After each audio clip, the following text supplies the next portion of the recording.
Welcome back, ladies and gentlemen, to Skyrim. My name's Camel, and more importantly, welcome back to the Curating Curiosities series for a long-awaited new episode. In this video today, I will be curating to you the curious curiosities that can be found within Skyrim's hold, the Rift. The Rift is one of Skyrim's 4 oldest holds. It is located in Skyrim's most southeastern corner and sits on a massive plateau. Its capital city is Riften, and its banner depicts 2 crossed daggers. The Rift borders 3 other holds: Eastmarch to the north, Whiterun to the northwest, and Falkreath to the west. And being on Skyrim's most southeastern edge, it also borders the Dwemer province of Morrowind, separated by the Velothi Mountains. To the south, it also borders Cyrodiil, separated by the Jerall Mountains. The Rift's unique positioning within Skyrim brings with it a very distinct fauna and flora.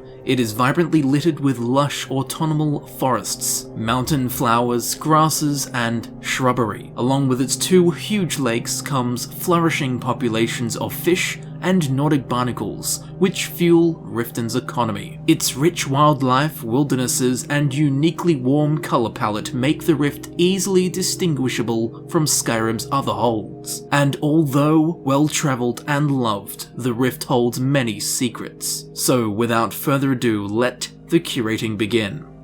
And for the first curious curiosity of the Rift, we have the trolled Stormcloaks. This can be found to the northeast of Ivarstead. Here on the shores of this river, we can find a small troll den. Quite stereotypically, it has a troll living within it. And this troll is not known for his good behaviour. Inside we can find many skeletons of humans. Even another troll skull. Has this troll gone as far as cannibalism? Well, we can only hope so. And along with other killings such as a deer, plenty of blood splatters, and even a Nirnroot, we can find the bodies of 2 Stormcloak soldiers. 1 male, 1 female, but both have been freshly slain. On the body of one of the Stormcloak soldiers, we can find the heavy armor skill book, Kaimar Vermidium, which apparently came in no use whatsoever. More curiously though, we can find a note to the captain, which reads as follows. Captain, there have been multiple complaints about attacks near the river northwest of the Rift. We could use some more civilian support from that area for the war effort, so send a few men to investigate. It's probably just a couple of wolves, so you'll only need to send at most 2 men. Happy hunting! Ha ha ha, the irony. It's almost as if these Stormcloaks were trolled in 2 senses. Or perhaps, just like the Dawnguard, the Imperial Legion has begun recruiting trolls for their cause. So were these Stormcloaks trolled by their captain? They were certainly trolled by the troll. Is the troll an Imperial Legion informant? Or is my mere suggestion of this me trolling you? Well, whichever way the Stormcloak crumbles, I don't want to say troll again for a few minutes. For the second curiosity of the Rift, we have the booked barrels. This can be found to the north of Nilheim. Here on this remote cliff ledge, we can find 3 planks of wood, 2 barrels, a sack, and a book. More specifically, the Pickpocket Skill Book, Avar Stonesinger. Seems to me it's just someone storing some goods away in a hidden, rarely ventured corner of the Rift. Although, admittedly and quite strangely, the barrel contains carrots and the sack contains carrots. Perhaps this is the storehouse of the Elder Scrolls' next guild, the Vegetarian Guild. Personally, I think they should take them to a jewel crafter and have them made into a 7-carat ring. But who put these here? Why they're all carrots? Why there's a pickpocket skill book? Perhaps it's the storings of a thief. Maybe the barrels just rolled down the hill too quickly. After all, they did get booked. For the Rift's next curiosity, we have the Chest of the Chute. This can be found to the north of Nilheim once again, just over the hill from the barrels of carrots. In this unbelievably inaccessible flat area of one of the biggest waterfalls in all of Skyrim, there is a chest. Given its half-submerged state and its completely ludicrous location, there is no doubt in my mind that this chest was washed downstream, although how it didn't get blasted into 10,000 splinters after falling down this enormous waterfall, well, that's a question that should be answered, or perhaps that's just Nordic craftsmanship for you. Inside, we can just find general randomized leveled loot. Although whose plunder this is and how it took the plunge, well, they are quite simply up for debate. Perhaps they are ancient riches of the Rift, exhumed by time and erosion, and passed around by nature's forces, like an adult magazine in the 80s. This next curious curiosity of the Rift is curious indeed. It's Swimmin with the fishes.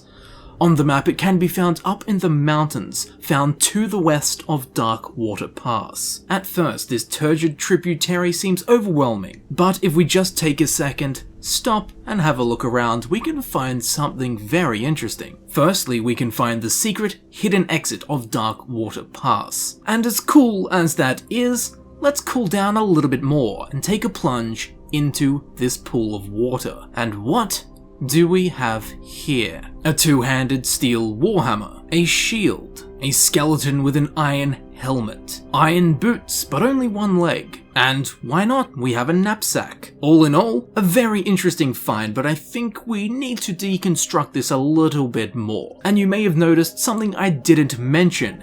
This, a huge stone block tied to the knee of the skeleton. So for the first question, why does this skeleton have a two-handed weapon and a shield? You can only use one or the other. Secondly, you were probably thinking that this guy was murdered. He had a concrete block tied to his legs and thrown in the water. A classic killing maneuver by gangs of evildoers. But then, of course, surely if you're having a concrete block tied to your legs and you're equipped with a shield and a weapon, wouldn't you fight back a bit? Wouldn't they take those off you before trying to kill you by tying a concrete block to your legs? Did this person wear the iron helmet and the iron boots to try and make themselves heavier, to drown themselves more quickly? Why did this person die holding a rock in their hand? They also appeared to be some kind of relatively powerful conjurer, as the iron helmet is an iron helmet of major conjuring. Couldn't you conjure up a boat? Well, perhaps the knapsack holds some answers.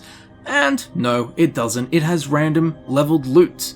It does have a copy of the Argonian account, Book 1, which at first I thought, Argonians, water breathing. Ah, there's a link. But the book is about Imperial Legion soldiers almost sinking in the swamps of Blackmarsh. And while that's kind of drowning related, it doesn't really relate to this skeleton situation. I really don't know what's happening here. Surely if this guy was murdered and put in this situation, he wouldn't been equipped with a shield and a weapon. Or perhaps given that it is a shield and a two-handed weapon, he might have been thrown in, then they threw his bag in, then they threw his weapons and shield in, to try and hide all traces of their grim murder.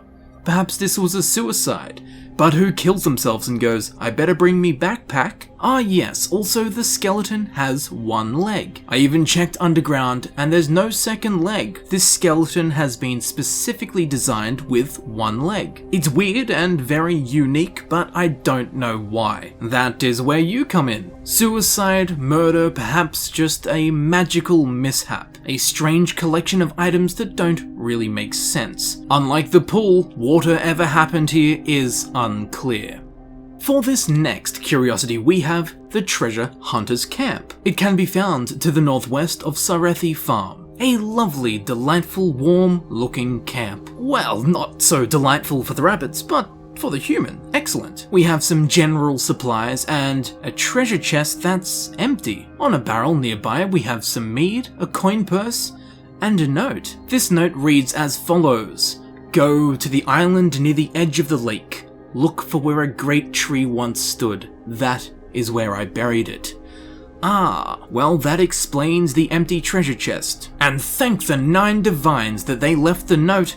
I have no idea how we would have found the island otherwise. So let's make our way down the hill to the island. Here we can find where a great tree once stood. And rather like the great tree in its heyday, there are two humans standing here. This Redguard dude's just chillin', and this lovely lady looks like she has a bombie knocker stuck up her ass. Ah, I see. Rather like the note, thank God they brought this boat to get all the way from the mainland to the treasure island. Enough of the charming company, let's talk about the treasure. In the middle of the island we can find 2 shovels, a bunch of what look like freshly dug up rocks, and a very poorly buried / uncovered treasure chest. Inside we can just find some random leveled loot. Also, if you do approach the island, the treasure hunters will become hostile instantly. Which is fair enough, no one's happy after sitting on a mace. Given the combination of her cranky attitude, their hostility, and the rather average treasure, I think I'm just going to leave them to it.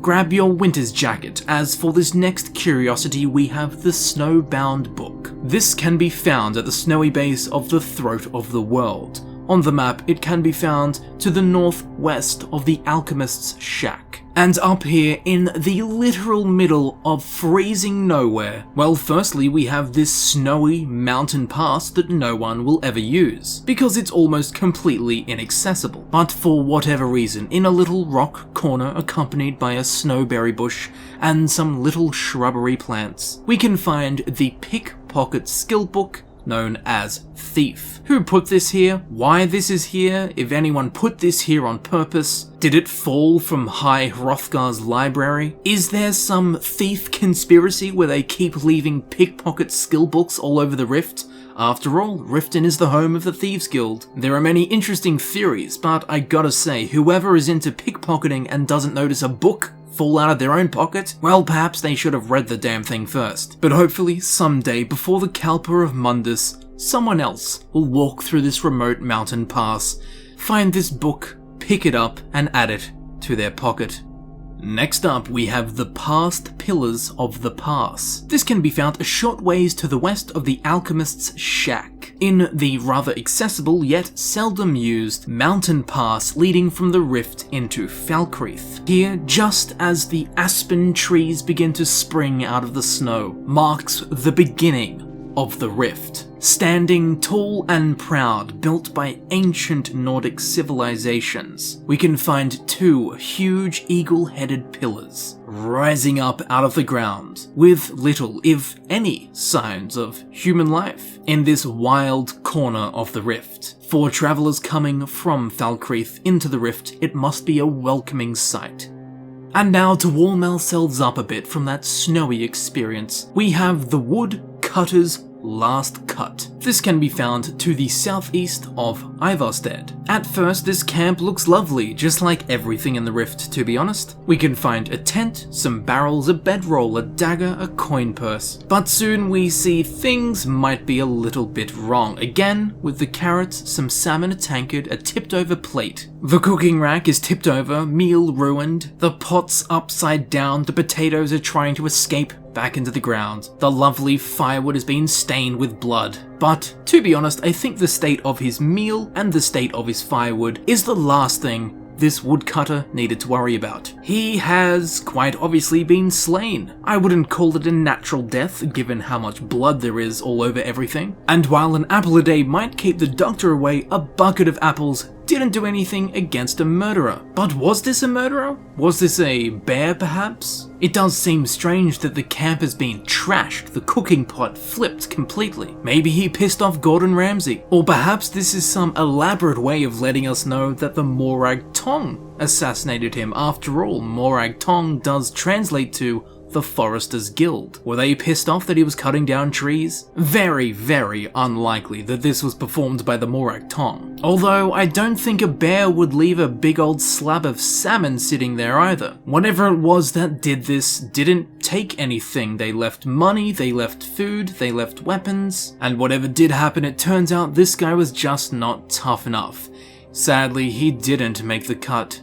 Ah yes, one of the strangest curiosities so far. This is the Poultrymancer, which is found to the south of Gearmund's Hall. So atop this tour we can find a necromancer. Admittedly, he is a novice necromancer. We can also find 4 dead chickens lying on the ground around him. This extraordinarily strange altar, which is made out of a barrel, an enormous ribcage adorned with a bird's nest, inside of which is an egg, and of course, why not, we have a deer skull and a human skull still covered in blood and with an eyeball. At the base of this unique altar, we have a basket filled with chicken's eggs, a soul gem, and a giant's toe. After all, if you're going to get into necromancy, you do need to dip your toe in first. At times, he'll go from standing to kneeling and praising the heavens, the chicken heavens. Praying, asking that question, that one question over and over. Oh, winged great one, what came first, the chicken or the egg? Let me know in the comments below and I'll pass it on to this guy. Anyway, check this out. Once we get close enough, it actually triggers an event where this novice necromancer actually resurrects the 4 dead chickens around him. In the process, I don't know how Poultrymancy works. The chicken egg held within the nest atop the altar vanishes in the process. Not likely something that's going to come in too much use anytime soon, but the more you know. Also, classic error, don't put all your eggs in one basket, please. If something terrible happens to the novice necromancer, in his inventory we will be able to find a variety of items. Scroll of Dread Zombie, chicken's eggs, but most notably we have 2920 Volume 10 Frostfall, which is of course a conjuration skill book. And while some might call this guy a kook, I would personally call him a coop. But for a novice necromancer, he seems pretty cocky. Perhaps resurrecting an army of zombie chickens is merely another feather in his cap. But why is this guy out here in the woods atop a hill resurrecting an army of zombie chickens? I really don't know. Perhaps he knows what he's doing, he might just be winging it. Although given the strange circumstances, I definitely think something is afoul.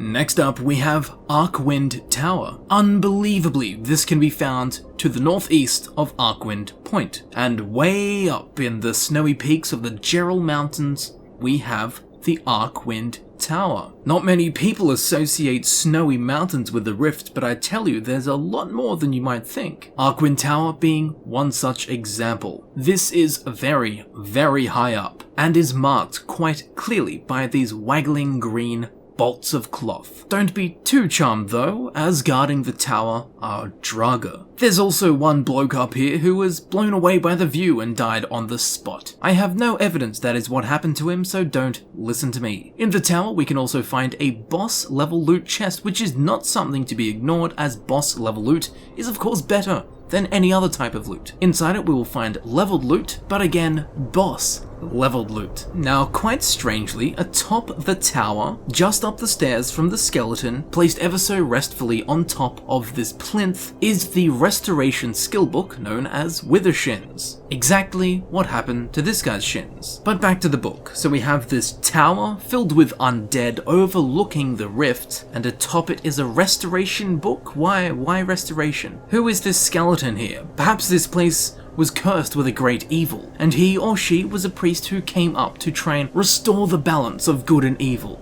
only to be struck down by legions of undead Draugr. Whatever the story behind this is, I'm sure you'll agree that it looks quite ritualistic. It looks like it has a purpose, the placement of everything. Was this person a priest? Why is there a restoration skillbook Withershins atop this tower? Why are there now Draugr guarding it? A curious scene that I'm sure will go unexplored for many more centuries.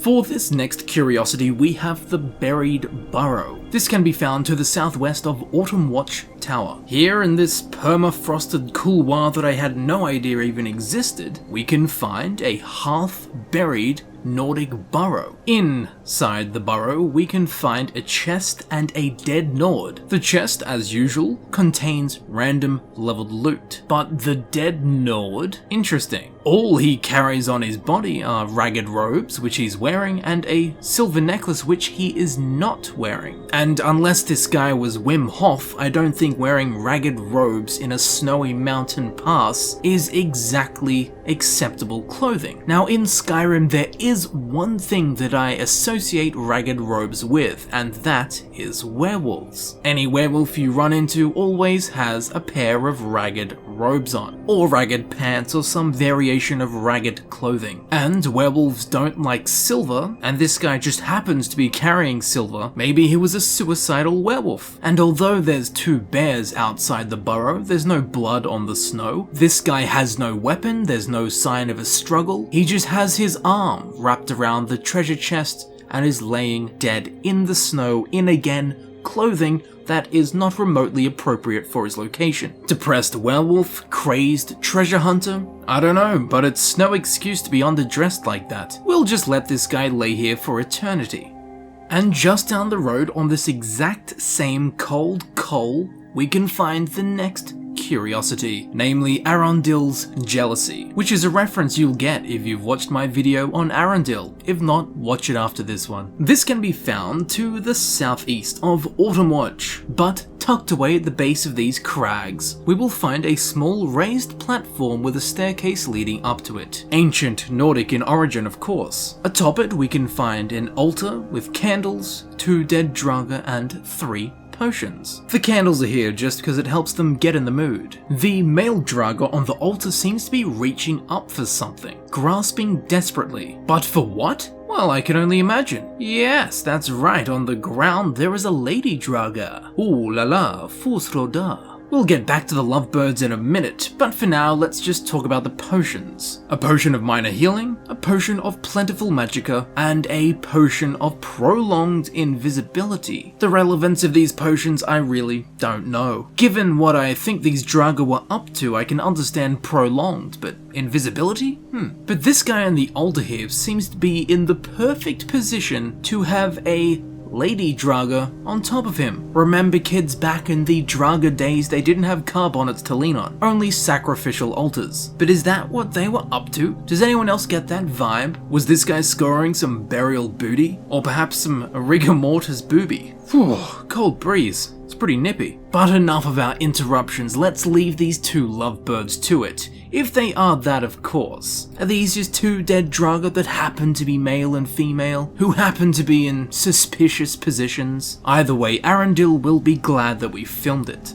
Now for this next curiosity, we have Talos guide you out of the Legion. This can be found to the southwest of Froki's shack. If one follows this incredibly zigzaggy, precipice path all the way to the top of this mountain, we will find a statue of Talos. Of course, the outlawed 9th Divine. And given the Thalmor are with the Imperial Legion are of course enforcing against and criminalizing the worship of Talos. So we of course will be very interested to find that at this shrine to Talos, we will find items that obviously belong to an Imperial Legion member. There are some other things like some wine, a coin purse, a small satchel and some golden coins, the book, the Amulet of Kings, and the 2-handed skill book, King. But most interestingly, we can find an Imperial light shield, a pair of iron boots, an Imperial sword, and one of the very rare Imperial helmets that is enclosed with a Corinthian style to it. Now to me it's quite clear what has happened here. A Nord of Skyrim had joined the Imperial Legion, and at the time of the game of Skyrim, the Imperial Legion was of course outlawing the worship of Talos.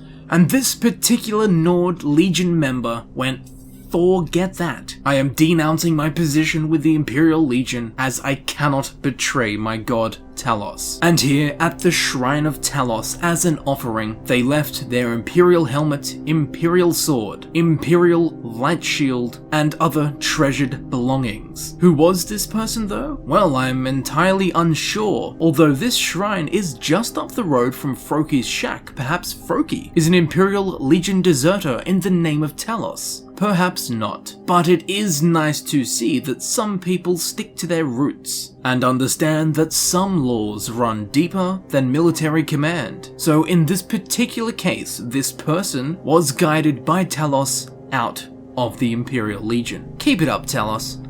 For this next curiosity, we have Orichalcum's best friend. This is situated literally just below Froki's shack. Here we can find an Orichalcum ore vein, and sticking out of it is a pickaxe. Initially when I found this I thought, oh, that's pretty cool, and then I quite quickly decided that it wasn't cool enough to be a curious curiosity. And just as I went to leave this place, something caught my eye.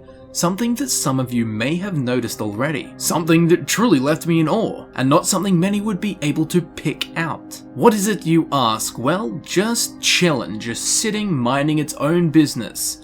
Resting on top of the Orichalcum ore vein is a diamond. It's not in the ore vein, it hasn't been mined out of it like you might sometimes experience while mining ore veins. It's a singular, independent item, just sitting on top. Why is this here? Who placed this here? Who didn't notice that a huge diamond was sticking out of the ore vein they were mining? Why did a developer put this here? Who would just leave this here? Well, a genocidal maniac. Quite curious indeed. While at the same time being so unique that I don't think we'll ever find an answer for why this is here. But if you ever find yourself looking for a diamond in Skyrim, well, this is an awesome and quick, easy way to get your hands on a gem of a find. It's a rabbit's dream, so many carrots. For this next curiosity, we have the Hilltop Hide. This can be found to the southeast of Angevund, and hiding at the top of this hill at the base of an enormous cliff, we can find a small little wooden shelter, one of Skyrim's safe spaces. Here there are 2 crates, 2 potions, one being a potion of ultimate healing and the other being a potion of extended invisibility. I don't know what's with the rift and invisibility potions, but I think I'm beginning to see through it. And along with these there is also a small lockbox, accompanied by 2 lockpicks, which to be honest are not 2 things you want to place next to each other. Inside we can find a flawless emerald, a flawless garnet, and a little bit of gold. Maybe this is the family of the diamond, but in all seriousness, these little stashes that we keep finding are getting a little bit suspicious. And again, I know the Thieves Guild are in the rift, but there's so many treasures hidden away here. But who's coming up here and hiding all this stuff? Surely carrying an emerald on your person is much safer than just leaving it out in the woods. Maybe the person is there with us and has drunk one of their invisibility potions. Yeah, that thought's actually pretty creepy. Let's go and find some other curious curiosities.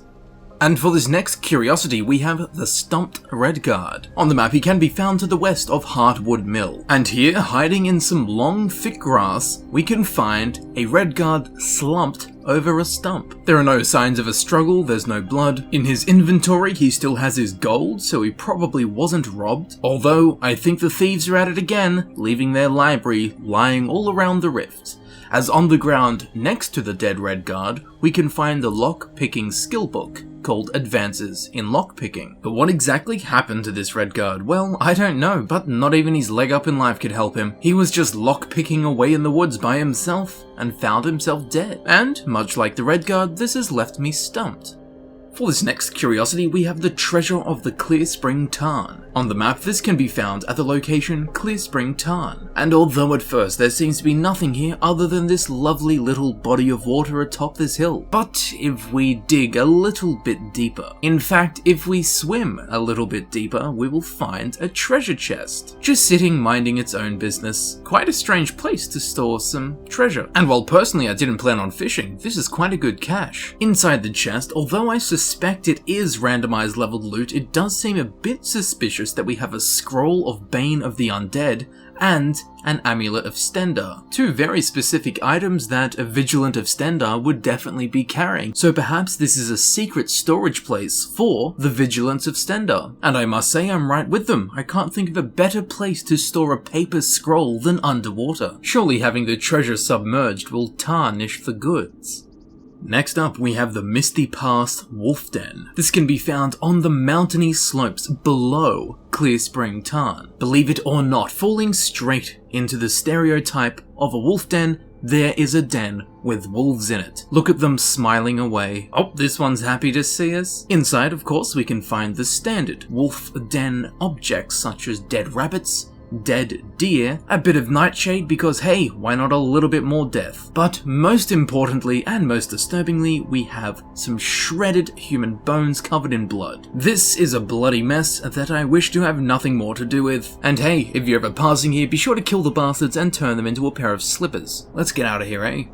For this next curiosity, we have the Crate-ive Book. This can be found at the top of a snowy bluff found to the southwest of Largashbur. And here on this ice-capped promontory, we will find 3 crates just sitting here, which is quite strange as this place is unbelievably inaccessible. Although if you do have trouble finding it, it is easily marked by our very enthusiastic Vulpine friends. Aren't they just adorable? At the base of the crates or wooden boxes, we can find some hide braces and the light armor skill book, the Rear Guard. Always guard your rear, lads and lasses. And again, this points towards the Thieves Guild, a light armor skill book, again a skill associated with thieves. Why can't they buy a bookcase? Why are the Thieves of Riften treating the Rift as their personal giant book storage device? I feel they mistook this rock shelf for a shelf. And again, why? Why hide braces at the top of a mountain? Perhaps this has been left here by someone in the Rift wanting it to be picked up by people from Cyrodiil,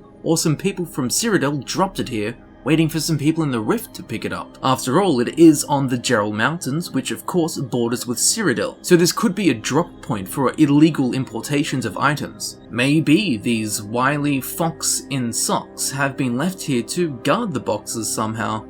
Now way up the mountain, well beyond the foothills of the Jerall Mountains, we can find traces of ancient Nordic civilization up here, and this leads us into our next curiosity, the ruins of Rkund. Way up, built into the base of the mountain peaks, appears to be a Nordic ruin. This can be found in the mountains to the south of Largashbur, also marked by one of these huge Nordic pillars with an eagle head at the top, with stairs leading up and bloodstains on those stairs, don't you forget. This is an amazing find, purely on the scale of this location. A lot of the time we find a book in the woods or something of the sort, but an entire Nordic ruin? Wow. Although don't get too excited, as inside there are plenty of skeletons. Lots and lots of skeletons. Human bones. Blood trails and bones. What is the perpetrator? This bearskin rug?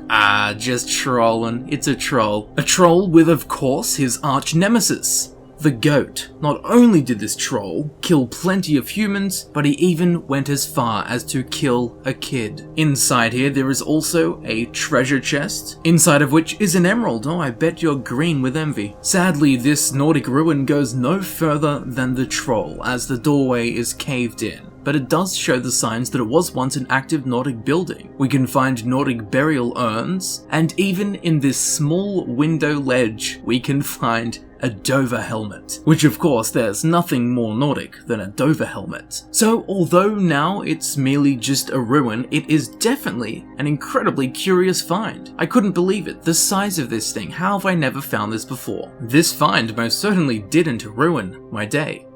And just down the hill, for this next curiosity, we have the Birch-bound book, and this can be found to the southwest of Darklight Tower. And here, leaning against this fallen birch tree, there is quite simply a book. This book is called Proper Lock Design, again a thiefy kind of book, and is of course a lock-picking skill book. And here it is, the question once again, why? Why leave a book out in the wilderness like this? It's certainly going to be of no use to anyone out here hidden behind a tree. Well, hopefully someone comes back to collect this. And now we have the Camp of the Hunted. This can be found to the southeast of Autumn Shade Clearing. Now here we will find a hunter's camp, the camp of some hunters. We can find a freshly lit fire, a dead deer, a couple of tents and bedrolls, all the signs of some hunters. Everything except the actual hunters. We can even find the Golden Ribbon of Merit, which is an archery skill book. Again, something that would be expected of hunters. But what happened to the hunters? Well, for this we'll have to head over the hill and make our way to Autumn Shade Clearing. Here we can find many animals on alert and ready to attack. Along with these animals we can find a Spriggan Earth Mother, and she's been up to no good, naughty. This place is an absolute boneyard, although it does have a kind of natural beauty, but again you might want to appreciate that from a distance, as not only will we find bones, but we will find freshly slain hunters. the very hunters that belonged to the empty camp we just came from. Now, despite there being 2 bedrolls at the camp, we can find 4 dead hunters. The hunters have become the hunted. They probably came over this hill looking for some elk or something of the sort and fell straight into the Spriggan Earth Mother's trap, or as I call it, Sprig Trap. 5 Nights at Fernie's. No, let's not go there. On one of the hunter's bodies, we can find the archery skillbook Father of the Nibbin. Not even 2 archery skillbooks could help him fight the seduction of the Spriggan Earth Mother's ripe berries. After all, she does have the firmest in the rift. Well, it's kind of cheating. They're made of wood. And although for just about any human, this place looks relatively horrific with so many bones and dead bodies everywhere, the Spriggan Earth Mother has gone to some effort to beautify the place, as we can find a skull with a blue mountain flower sticking out of its nose hole, and another skull with 2 red mountain flowers sticking out of its eyes. An absolute nightmare for anyone with hay fever. So I think that she has won this battle. Let's leave the Spriggan Earth Mother and all of her animals to mind their own business. And in terms of a crime scene, well, she's really in the thicket, as I would call the cops, but she's already standing in one. For this next curiosity, we have the deciduous Dwemer dwelling. This can be found to the north of Autumn Shade Clearing, and here, amidst the most vibrantly red and orange forest, we can find a small Dwemer ruin, standing at the middle of which is an Ultima wizard, using this old Dwemer table as an altar. Now, around this ruin we can find the standard Dwemer stuff, like some Dwemer metal, we have a Dwemer chest, there is also a Dwemer wall chest, one of the rarer types of chest like Double D. On the table we can find a Dwemer bowl, a pile of fire salts, and the restoration skillbook, Racial Phylogeny. So what exactly is this guy trying to do? I'm not sure. I would have said conjure a flame atronach given there are fire salts, but then we have the restoration skillbook, and I can't think of anything used in restoration that goes with fire salts. Also, when you approach this guy, he is hostile, which usually means someone is up to no good whatsoever. Who knows, maybe he's just making some dinner and he's got the salt ready, although that would make for a very spicy meal. But, quite genuinely, I don't know what this guy's up to. If you know how restoration and fire salts mix together, please let me know. For this next curiosity, we have the Northwind Treasure. Now this can be found to the south of Northwind Summit. And here on this small ledge of shooting from a hill, we can find a treasure chest accompanied by 2 skeletons. Seems odd that 2 people would die here at once, and given the skeletons' positioning, it seems like they went through quite an ordeal to get to this spot. Perhaps they fought a great battle and both sustained huge injuries, rendering neither one able to walk away with the treasure. Although who I would have put my money on? I don't know, I don't have a bone in the fight to be honest. Inside the chest we can find some randomized leveled loot along with an emerald. And as pretty as an emerald is, I don't think it's worth dying for, nor do I think it's necessary to carry around a treasure chest to house an emerald. So were these 2 arch nemeses fighting to the death? Were they friends? Comrades in treasure hunting? Perhaps, but then I think if whatever killed them would have taken the treasure for sure. And nonetheless a curious cliff case. Now for this next curiosity we have the last of the last Vigil. This can be found at the location known as the last Vigil. Now normally we don't cover actual locations in these videos, but the last Vigil was only made a location with the DLCs, and before that it was unmarked, and what we're going to see was here the whole time. And even with the last Vigil being a location now, and it being where you meet the Ebony Warrior to fight to the death, it still doesn't explain what the hell this is doing here. A collapsed tent with a skeleton sticking out of it, a mining pick, his arm's been ripped off, and it's starting to get creepier than Dyatlov Pass. Now the mining pick can be explained. This guy was here mining. There's a quicksilver vein and a corundum vein here. But what ripped this guy's arm off? Why is he half sticking out of his tent that's collapsed? I would have guessed that he just died in the cold. But given his arm's been ripped off, there's no doubt in my mind that he was murdered. In quite literal cold blood. Now just down the hill a little bit, where the snow meets the rock, we can find more bones. Another skull, and then another skull accompanied by a spine, a torso, a leg, you know, the standard good stuff. We can also find a pair of boots, and I've played a lot of Skyrim, but I've never heard of monk boots, so that's definitely curious. And we also have the Destruction skill book, The Art of War Magic. So we've got the frozen guy in the tent with his arm ripped off, who was obviously here for mining, but then we have assorted bones from 2 different other people, a Destruction skill book, and some monk boots, because why not? Perhaps there were 3 people here, one of which was a Destruction wizard, and much like how some people use TNT to dig further into mines, this Destruction wizard decided to use his Destruction skills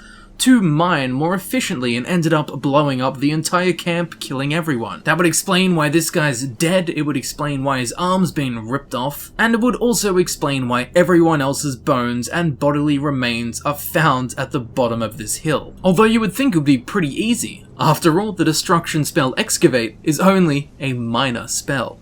Next up, we have Shor's Wolf. This can be found to the southeast of Shor's Watchtower. And here, at this small rocky outcrop, we can find another wolf den. Now, as we will discover in a second, these wolves are more savage than most. Firstly, we find a bone. No problem, dogs love bones. Next, we find a troll skull. Think about it, a wolf killing a troll, that is a savage wolf. Huge hunks of meat, more bloody bones. Human bones.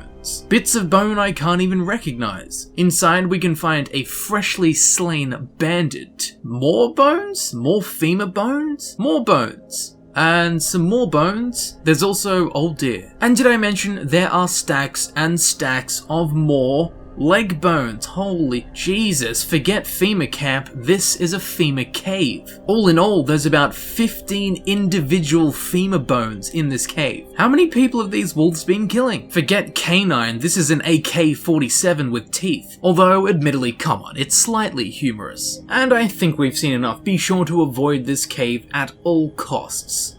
Ah yes, and now we have the Wolf Trapper's Trap. This can be found to the northeast of Fort Greenwall. Here, amidst the bush and scrub, we can find a small cage, inside of which is a lone wolf. Someone placed some meat in here, tricked the wolf into coming in, and now it's trapped within Nicholas. And I'm sure it's hard to show mercy after the femur cave back there, but this wolf looks alright. Now if we choose to open the cage, the wolf will not be hostile towards us, but 2 trappers will come out from behind that rock over there. And believe it or not, the trappers and the wolf are not friends. So choose your side, unlike Switzerland, and then we will have a winner, and provided the wolf survives, he will stay around the cage. Unfortunately, after all of his refinancing, he has been left as a lone wolf. In all seriousness though, it's a shame that you can't recruit this wolf as a follower. This would have been the perfect opportunity, it was all set up, it's just not there. Oh well, goodbye wolf.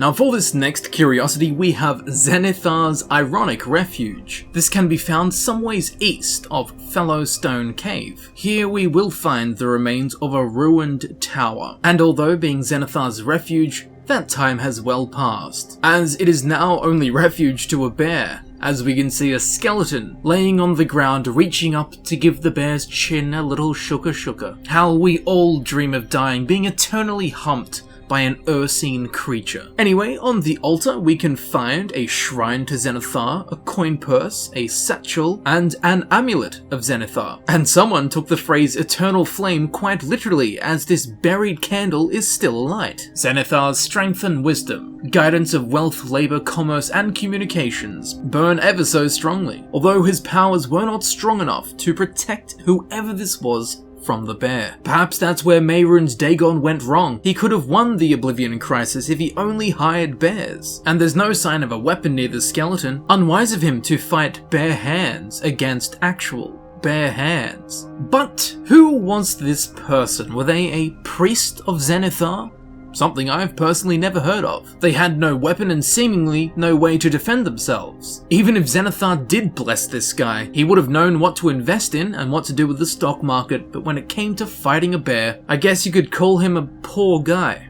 And for this next curiosity, we have the Iron-Bound Book. They're at it once again, lads. Now this can be found to the southwest of the last Vigil, in the foothills of the Velothi Mountains. And here in this rather beautiful open area, sitting on the autumnly peppered forest floor, we can find an iron cuirass, and quite appropriately, we can also find the heavy armor skillbook, Halgerd's Tale. First of all, of course, this is strange finding armor and a book out in the middle of nowhere leaning against a fallen tree. But what's more interesting is that for the first time we found a book in the wilderness that cannot be associated with the Thieves Guild. So I really don't know who would have left this here, or who would even want this book after all. Heavy armor skill books are never light reading. Ah yes, for this next curiosity we have the 3 sentinels. Now this can be found just to the north of Riften or Riften Stables. And although, while not being particularly curious or interesting, or steeped in mystery and unanswered questions, it is pretty interesting and cool. We have 3 huge watchtowers leading up to the rift, of course acting as guard towers to protect the city of Riften. And I do believe that they are in fact the biggest buildings in Skyrim that are not marked on the map. So in that sense, they are interesting. I could be wrong, but nonetheless, they are 3 relatively large buildings that are unmarked. They are, of course, manned and guarded by rift guards, as one would expect with guard towers, and as ever, they are happy to see us. Also, inside each of the 3 sentinels is a confiscated goods chest, and each chest will be filled with loot, even if you have had nothing confiscated off you. So given the Thieves Guild is right there in Riften, this can be a good way to get some valuable items to sell to the Thieves Guild fencers. Whether you choose to take the goods or simply walk on by peacefully past the 3 sentinels. And at least in my opinion, they are pretty cool, and prove that the people of the Rift love a tower defense game. Next up, we have the Smoldering Carriage. This can be found just to the northwest of Lost Tongue Overlook. Here, next to the pathway, under some trees, we will find a ruined, burnt, and still smoldering carriage. There don't seem to be any fatalities. There are no treasure chests or trunks, barrels, knapsacks, satchels, nothing of importance. There is a singular shovel found in the dirt next to the smoldering carriage, but apart from that, there are no traces of anything but the carriage. And although it may seem strange and out of place for a smoldering carriage to be found in a Riften forest, just up the hill at Lost Tongue Overlook, there is a very naughty dragon that has left a trail of burning objects, so it was probably this guy. But hopefully someone more responsible than myself will put out the smoldering carriage, as I don't think we need a bushfire in the rift, as it already burns bright enough with the deciduous yellows, oranges and reds. And for this next Khajiitish curiosity, we have 9 lives spent. This can be found just to the north of Broken Helm Hollow. Here we can find a huge, long waterfall, spewing its way down the sides of this cliff face. As we get closer to the first landing, we can find a trail of golden coins, leading their way to the edge of the waterfall once more. At the end of this trail, we can find a single iron sword. If we make our way down the second chute, at the bottom we can find a dead Khajiit. And Khajiit has wares. Where are the wares? Elsewhere. But although not having wares, the Khajiit does have a coin purse and 4 coins in front of him. The poor Khajiit's dead, and cats don't like to get wet either. A very, very grim day for this clawed creature. At the top of the waterfall, we can find a single bandit, looking rather smug. She probably pushed the Khajiit off the waterfall. Or perhaps he was trying to escape being robbed by this bandit and tried to find the quickest way away, which unfortunately didn't work out for the poor little fella. Not only that, but I'm sure this entire experience really dampened his day.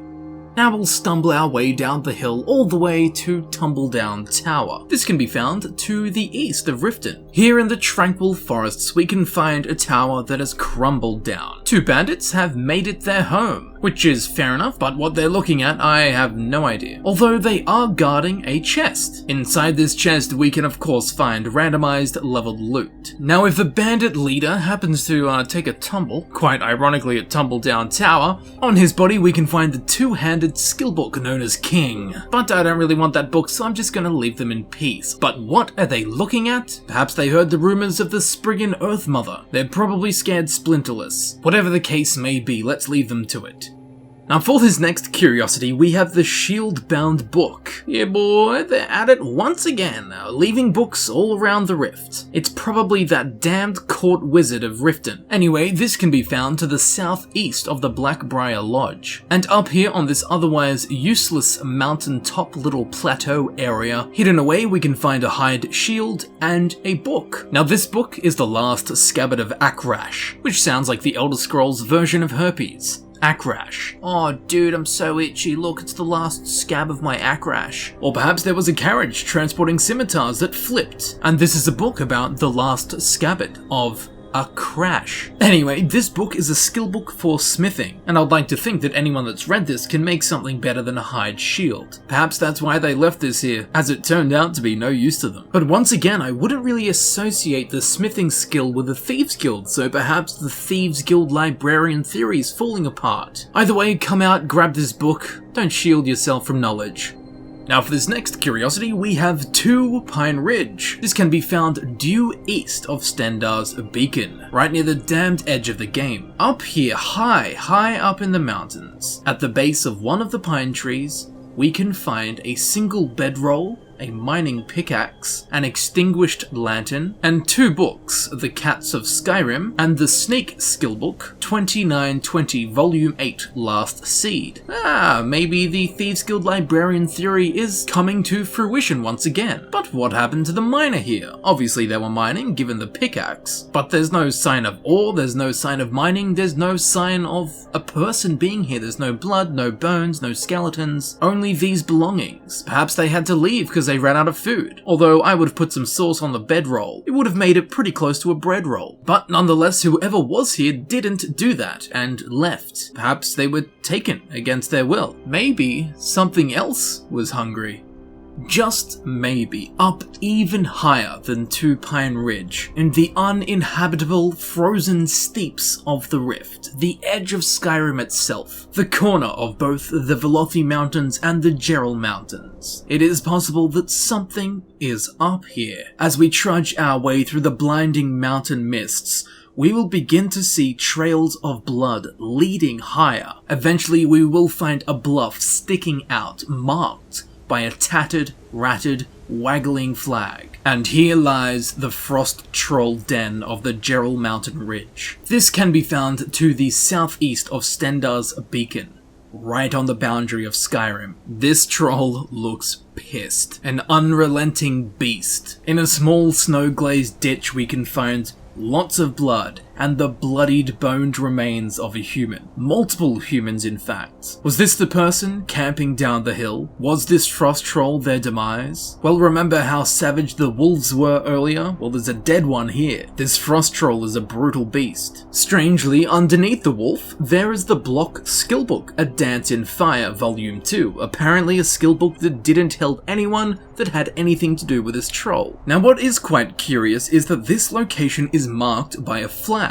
which means someone had to come up here and place the flag here. At the base of the pole, we can find a small strongbox and a steel horned helmet. Even more signs that someone came here and placed these items here. The strongbox contains, of course, just random leveled loot. So perhaps the miner whose bedroll we found further down the hill came up to this location, marked it, and then discovered that it was actually a troll's home, by swiftly becoming the troll's dinner. Quite unlucky indeed. You never want to be the actual meat in a first-time meeting. Well, hopefully this person's efforts to resurrect a flag here will warn people not to go up there. Although that seems to have backfired a bit, as I was completely enticed to go up here.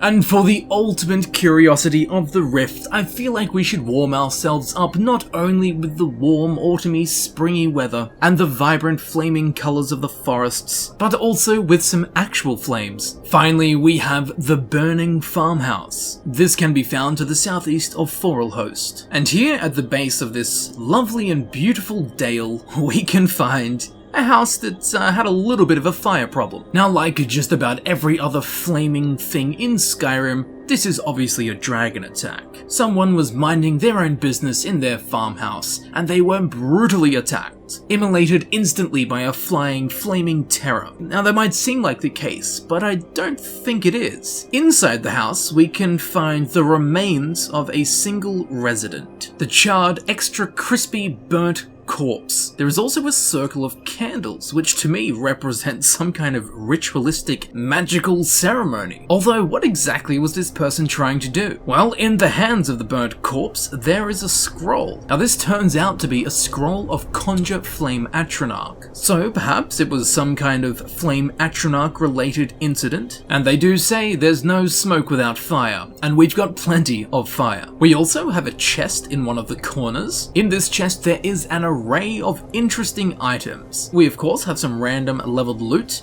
We also have a black soul gem, which is of course very, very illegal in Skyrim, as black soul gems hold the souls of other humans, or humanoid beings, elves, Khajiits, Argonians, humans. But anyway, black soul gems a big no-no. We also have a spell tome of flames, which, you know, has some obvious parallels with the house. Now outside in the lovely, charming garden of the farmhouse, we can find a fallen tree. It's hollow, and inside of it there's actually a book. This is the Destruction Skill Book, The Horror of Castle Xier. So I think this guy did more than leave the oven on. It was definitely toying with some dark and very explosive magics. Yeesh, look at that face, he's burning up inside. I'm actually pretty interested in buying this house for myself. I wonder if they take ash payments. But what exactly was this guy doing? He's got the scroll of the Conjure Flame Atronach, which means he didn't use it. He has a ritual candle circle, there's a spell tome of flames, and outside there is a Destruction Skill Book. He also has a black soul gem, all of which don't really connect other than dark, powerful magics and fire.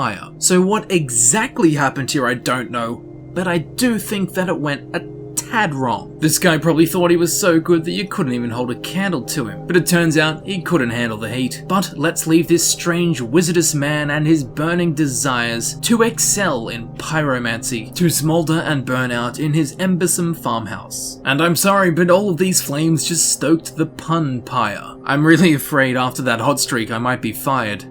And with that final hot topic, the curation of the curious curiosities within Skyrim's Hold the Rift has been completed. I do hope you thoroughly enjoyed this utterly unique hold of Skyrim, with its beautiful and warm coloured forests, thick flaming bosks, glens, dales and groves, with an array of proactive survivalist fauna, along with the lush, vibrant and populous flora. And although I'm sure you have spent much time within the rift and enjoyed every second of it with those cool autumn breezes, I do hope that I've been able to show something to you that you did not know existed within the rift. I certainly discovered some interesting new things, so whether they were new friends or old acquaintances, I do hope that you enjoyed the curious curiosities of the rift.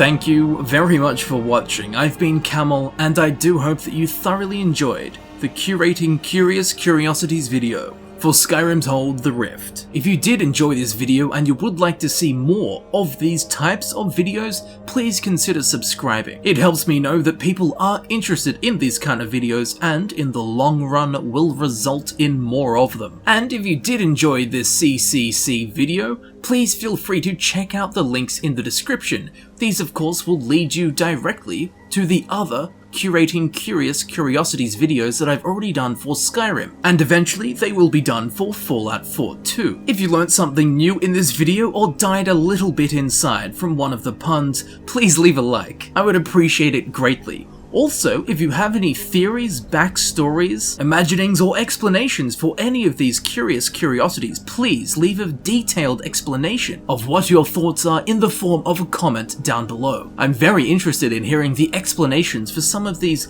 ever so strange and curious finds within the Rift. The community's collective mind power will be much greater than mine, so hopefully altogether we can come up with the backstories for these strange findings. Be sure to follow me on Twitter so next time you wondering why I haven't uploaded in a week, you can be informed that I'm working on a CCC video. Links to social media can be found in the description. And with all of that said, I would like to thank you once again very much for watching. It means the world that you want to spend some time here. Your support is greatly appreciated in any and all forms. And I do hope that you thoroughly enjoyed the curious curiosities of Skyrim's Hold the Rift. I've been Camel, thanks for watching, and I will see you very shortly in the next video. I'll see you there soon.